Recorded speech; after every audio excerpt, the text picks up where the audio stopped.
নমস্কার। দুর্গা এলেন বঙ্গে পুত্র কন্যার সঙ্গে।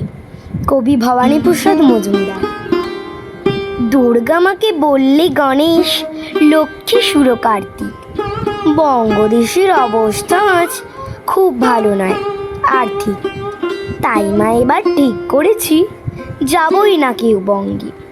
এই তো সেদিন এলাম ঘুরে, সবাই তোমার সঙ্গে। এলাম দেখি নিজের চোখে, নয় সুবিধের হালচাল। নুন আনতেই পান্তা ফুরোয়, রোজ জোটে না ডাল চাল। দিনে দিনে এই জায়গাটা মা হচ্ছে দারুণ মন্দ। সব সময় মিটিং মিছিল, কাজ কারবার বন্ধ। লোডশেডিংয়ের ভয়ে সদাই কাঁপছে সবার মনটা।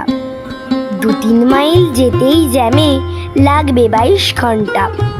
ট্রাম বাসে রোজ ভিড়ের চাপে হয়েই চিটে চ্যাপ্টা। পাল্টিয়ে যায় জিওগ্রাফি এবং মুখের ম্যাপটা। রাজপথ কার মিছিলের আর হকারদেরই ফুটপাত। হোঁচট খেয়ে উল্টে পথিক ভাববে এ কি উৎপাত। হাসপাতালেও চলছে কি ফাঁস, নেই নার্স নেই ডাক্তার। হাই তোলে রোজ পরিবহন, হিচকি তোলে ডাক্তার। তা জোড়া গর্ত খোঁড়া, প্রচুর খনাখন্দ।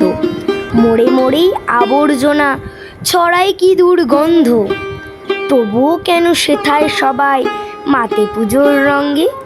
তাই মা এবার ঠিক করেছি কেউ যাব না বঙ্গে। মুচকি হেসেই মা বললেন, সমস্যা বেশ শক্ত, কিন্তু তোরা জানবি ওরা খুব আমাদের ভক্ত। ভক্তের ডাক না শোনা কি উচিত কন্যা পুত্র? যেতেই হবে, ভাবব পরে সমাধানের সূত্র। নমস্কার।